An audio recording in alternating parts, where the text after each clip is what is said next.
They babies. They didn't do no harm.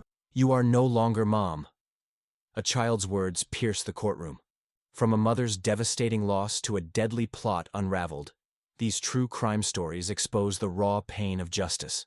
This documentary dives into 4 gripping cases: Julie Harper's murder conviction in California, Dtoan Robinson's fatal hit-and-run in Wisconsin, Leon Jacobs' murder-for-hire scheme in Texas, and Melissa Simons's redemption after a deadly drug deal in Michigan.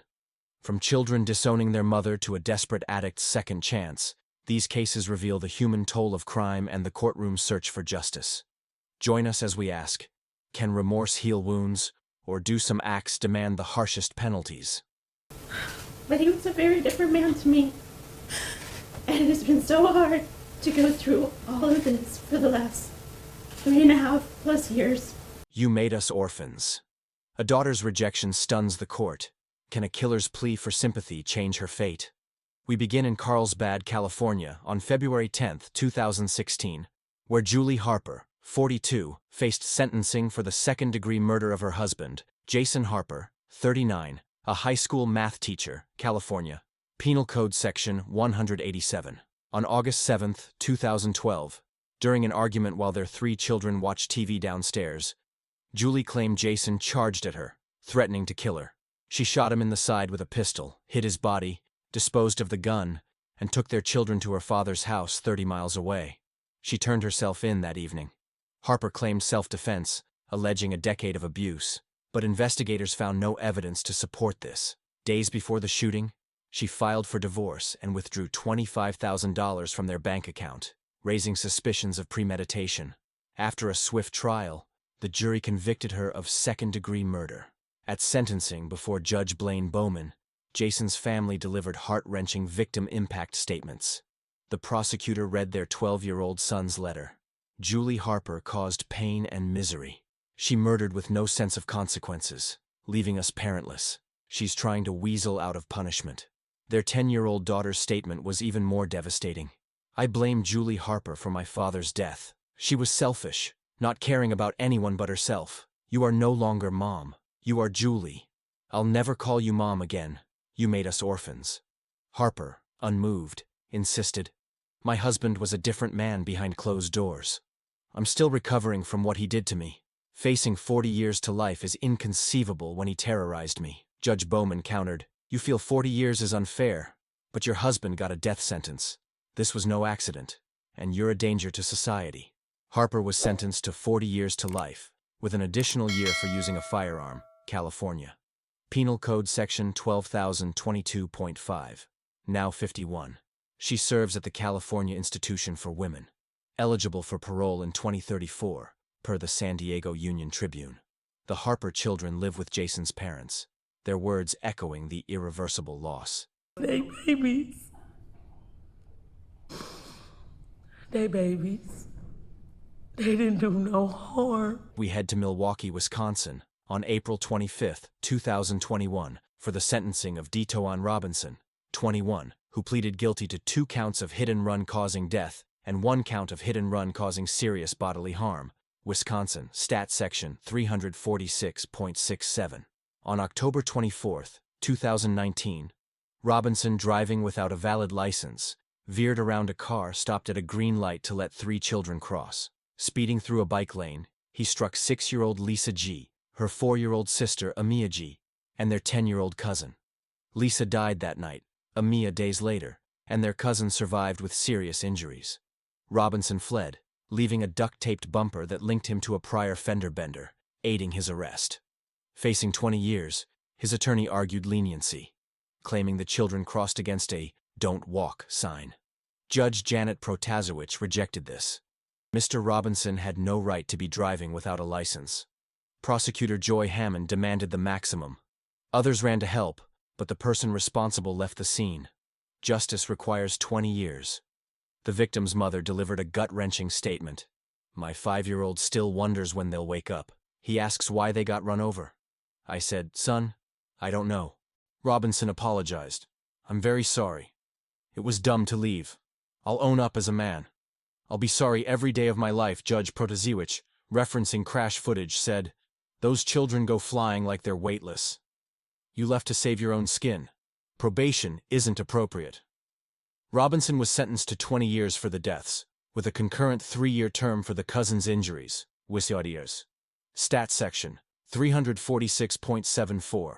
Now 25, he serves at Dodge Correctional Institution, eligible for parole in 2039, per Milwaukee Journal-Sentinel. The case underscores Wisconsin's rising hit-and-run fatalities, up 18% from 2015 to 2020.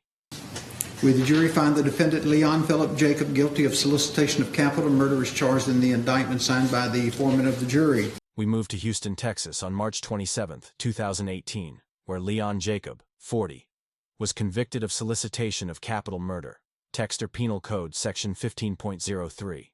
In 2017, Jacob and his girlfriend Valerie McDaniel, 48, conspired to kill McDaniel's ex-husband, Mac McDaniel, over a custody battle, and Jacob's ex-girlfriend, Megan Varacosa, 33, who had accused him of domestic violence and stalking.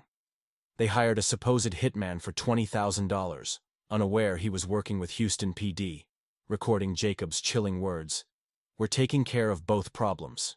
Police arrested both, but McDaniel took her life by jumping from her 7th-story window. Jacob pleaded not guilty. At trial, the undercover officer testified, he wanted her to disappear, like dead. Jacob claimed, "I never asked anybody to be hurt, killed, or kidnapped." Prosecutor Samantha Connect used his words against him. "You said, snatch her, put her in a room, threaten to kill her parents, and inject her with potassium chloride, stop her heart, untraceable. My survival is more important." The jury convicted him in 1 hour. At sentencing before Judge Jim Wallace, Megan delivered a powerful statement. "You manipulated me to leave my life in Pittsburgh. You called me poor and uneducated. I always knew you'd try to hurt me. You destroyed me financially, but you can't anymore. Enjoy life in prison." Jacob was sentenced to life with parole eligibility after 30 years.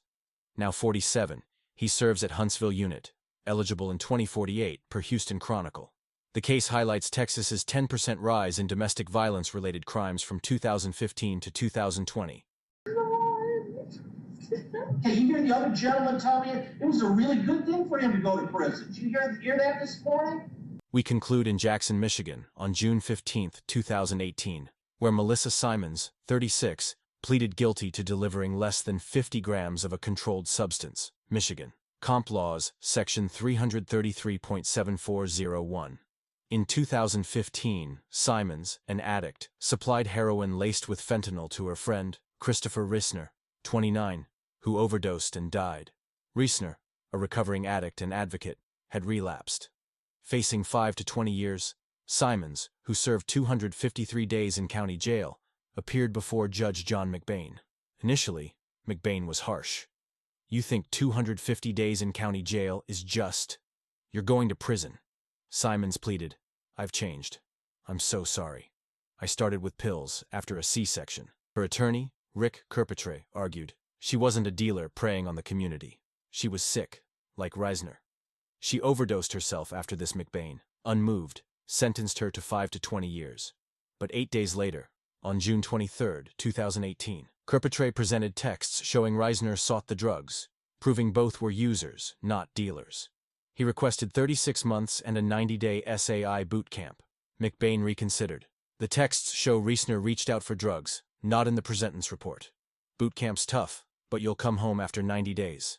Simons received 36 months, minus 261 jail days, plus boot camp. Now 43, she completed her sentence in 2020 and is in recovery, per MLive. Michigan's opioid deaths rose 16% from 2015 to 2018, MDHHS data, making Simons' second chance a rare victory. These 4 stories, Harper's disownment, Robinson's tragedy, Jacob's deadly plot, and Simons' redemption, reveal the courtroom's weighty role in confronting loss and seeking justice. From heartbroken families to second chances, what drives crime, and can accountability heal? If you or someone needs help, call 988, Suicide and Crisis Lifeline, or 1-800-799-7233, National Domestic Violence Hotline. Share your thoughts below, and stay tuned for more true crime stories that probe the heart of justice.